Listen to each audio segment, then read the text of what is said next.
Hi everybody, we are here with Josje Hofland and we are here in Punta Ala for the Film World Master. Hi Josje, you were the secretary of the class. Can you tell me a little bit more about your involvement? Oh, that's a long time ago. I was the secretary of the class between 91 and 97, and at the time the class hired me to make sure that they stayed Olympic, because everybody had really good ideas about how to ensure that everybody kept voting for the Finn, but to actually get the work done they needed somebody, because they all focused on their own campaigns. So that's what I did. And how's your involvement, because you're still clearly involved within the class, how's your involvement keeping up? Well, from that time onwards, I started being on the international jury for the Finn Gold Cup from, I think, 91 forward as well. And then I lost sight of the class for a couple of years. And then my youngest son, Stuart, started sailing a Finn. And I started to get invited to the Masters events. And here I am.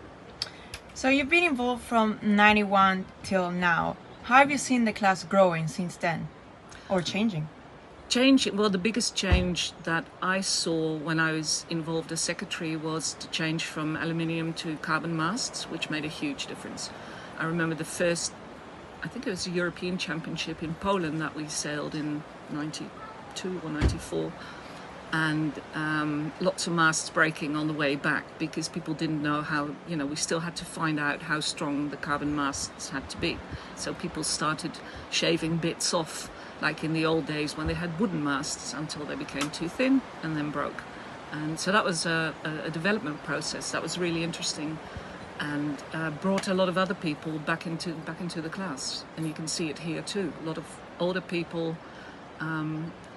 The masts can be more forgiving if they bend more and get rid of the excess wind more. From your experience, how do you see the class changing from here on? It can be technological, people, anything. I think a lot actually stays the same, the type of people in the class. What I've always liked about the Finn class is that at the end of the day, the only people you can talk to on the dock or on the beach who've had just as tough a time as you've had are the other competitors. So even though not every single person in the fleet is your personal friend, there's a lot of mutual respect there, because you all know how hard it is, and I really like that. And that's been the same for the past 35 years that I've been involved.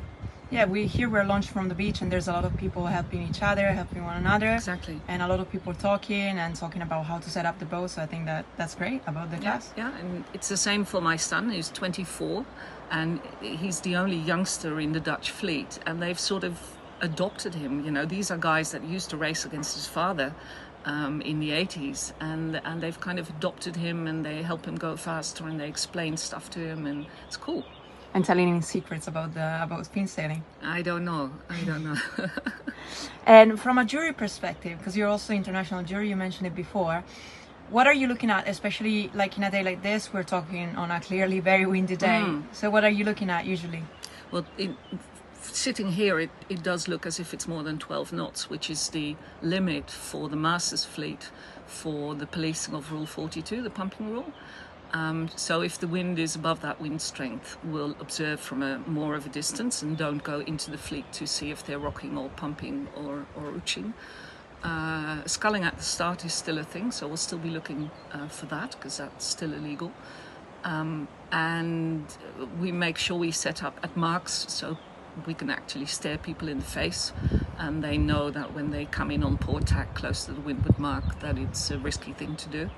And it's almost like an empty police car on the motorway. The fact that you're there prevents trouble. And we look at people who touch marks, but it's still very important to realize that sailing is a self-policing sport. So if the person behind you sees it and decides not to do anything about it, not protest, then we are not likely to do anything either. But what is the most broken rules, or the most broken rules? Where are they? Even on a light wind day. Oh, the windward lewards on the starting line, when the leeward boat wants to make the other boat luff and they don't want to do it because then they're going to be over early. Windward marks when people come in late on port tack. Leeward marks just how much room to give, things like that, the basics. And rules 18. Yeah, well, absolutely, both upwind and downwind, and yeah, and it it depends on the conditions. When there's 10 or 12 people coming down to the leeward mark at the same time, that's hard, especially if the gate is not really very wide. So, talking about this, what do you expect from this Fin World Master in Punta Ala? Give us a preview. Well, for starters, I've never seen so many fins before, ever. I remember we did a Gold Cup and a Masters together in 96 in La Rochelle to show the world how powerful the class was and to stay Olympic. But that was, if I remember correctly, something like 200 boats. And this is 310. I've never seen that many, which is awesome. And even when we divide them up in 2 courses and 4 fleets, it's still going to be very busy on the race course. And obviously the level of the various sailors is different. So you know, after 2 or 3 days, you see championships within championships. You know, there's the people of the same age group or the same fitness who continue to battle it out between them, and it's awesome. So, will we see you with a yellow flag in your hand around the course these days? Yeah, that's our job. But it really depends on the conditions. It's usually, and we all, all the judges are sailors too, so we understand that you don't want to sit in your boat like a sack of potatoes. When it gets exciting, you want to move, and we all understand that. But we have rules, and in order to keep the playing field level and to ensure fairness for everyone, we have to penalise the people who go beyond the boundaries of what's legal. So, closing the interview, what are you saying to these 310 people here at the Fin World Masters? Oh, well, good luck and have fun, because this is a unique event. The location's fantastic, and the conditions will be wonderful. So enjoy. Thank you very much for your time and for the interview.